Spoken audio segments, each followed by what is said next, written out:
Alright, we're going to look at Chapter 5, the first part. We're going to deal with converting decimals to fractions and also converting fractions to decimals. And before we can do this, let's look at decimals to fractions first. Before we can do that, we need to review some decimal place value. For example, if our decimal is here and we have 3 and 568 thousandths, our 3 is in our ones place, our 5 is in our tenths place, tenths with a th at the end. Our 6 is in the hundredths, again with th, and our 8 is in the thousandths, again with the th. So these are the three place values we're going to be dealing with: tenths, hundredths, thousandths, and that's going to be a big thing that determines how we write this decimal as a fraction. So when we go to look at a decimal, so let's look at an example. We have 26 hundredths. Our first step is to ask how many places. So how many places are in this decimal? In this case, we have 2 places. You'll see we have our tenths place and our hundredths place. So in this case, we say this decimal is 26 hundredths.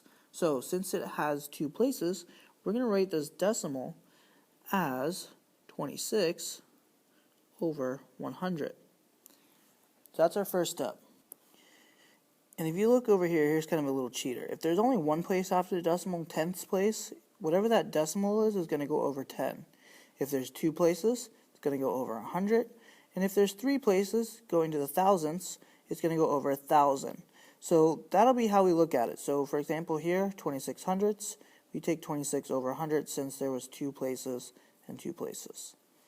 If we were to look at another example, let's just pick, we'll do 8 tenths. Since 8 tenths only has 1 decimal place, we're going to write it as 8 over 10. Now, neither 26 hundredths or 8 tenths is finished, because from here, we need to go back to what we did when we were simplifying fractions. So if I look at this, I can simplify both of these.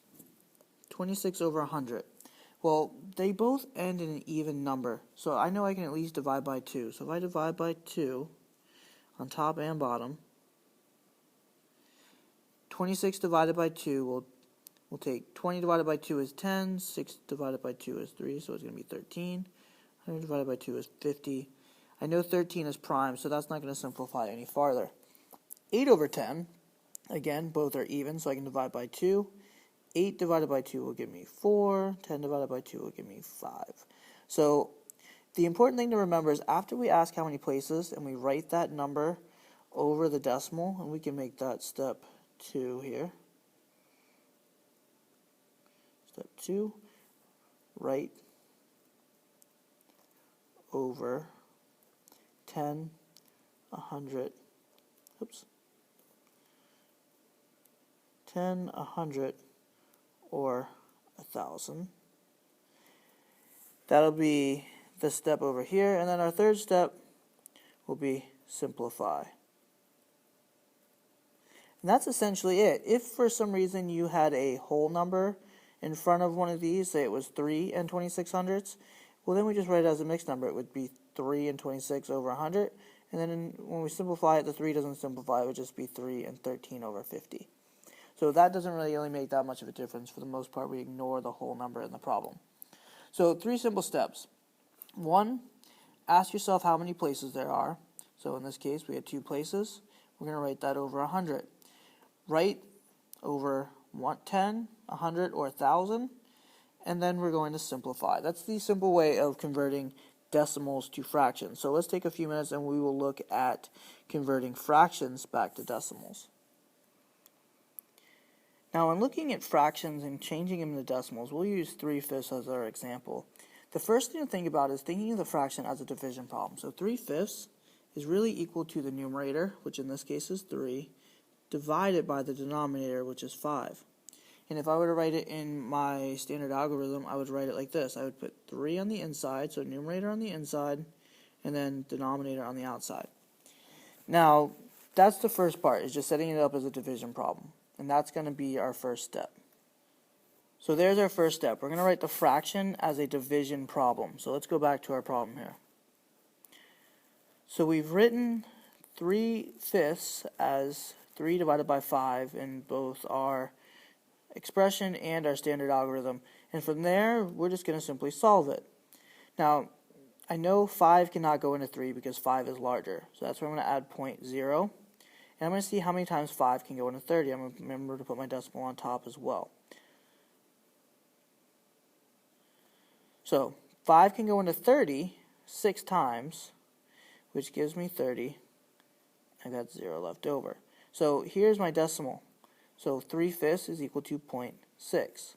Now I can't simplify that any further. It's just 6/10, and that's how that decimal ends. So let's look at our steps. Our first step, we're going to write the fraction as a division problem. So for example, we wrote 3/5 as 3 divided by 5. And then we're going to divide and solve. And something I'm going to put over here with number 1. Let's do like a 1-A. Oops.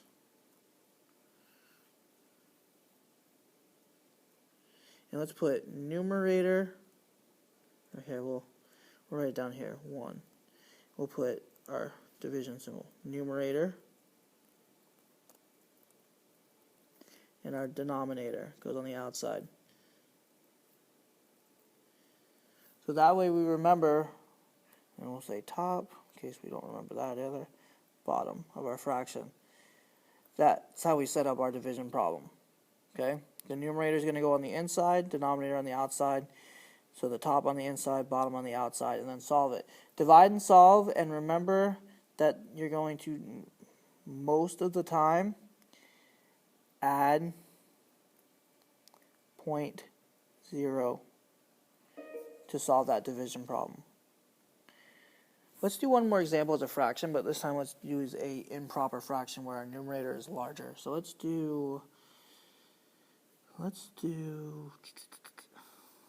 13 over 8.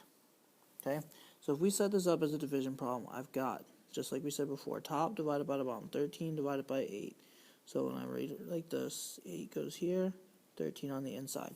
And you notice that since it's improper and our numerator is larger, that this looks like a pretty normal division problem. So that's why when I said those steps, almost always add 0.0. In this case, we don't need to add 0.0 yet.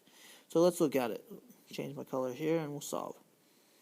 So 8 goes into 13. 8's going to only go into 13 one time, which gives us 8.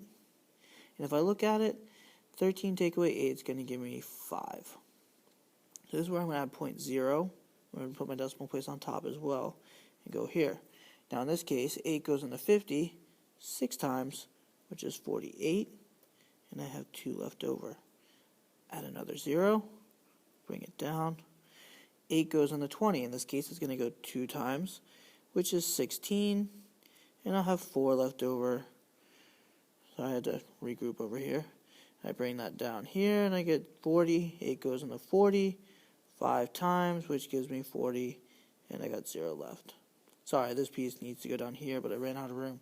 So if I were looking at this, in this case, this mixed number, or improper fraction, is equal to 1 and 625 thousandths. So that would be our answer there. All right. Good luck. Go ahead and make sure you have those guided notes. The extra credit will be due Wednesday, so go ahead and get those done and turn it in. Thank you. Made with Doodlecast Pro.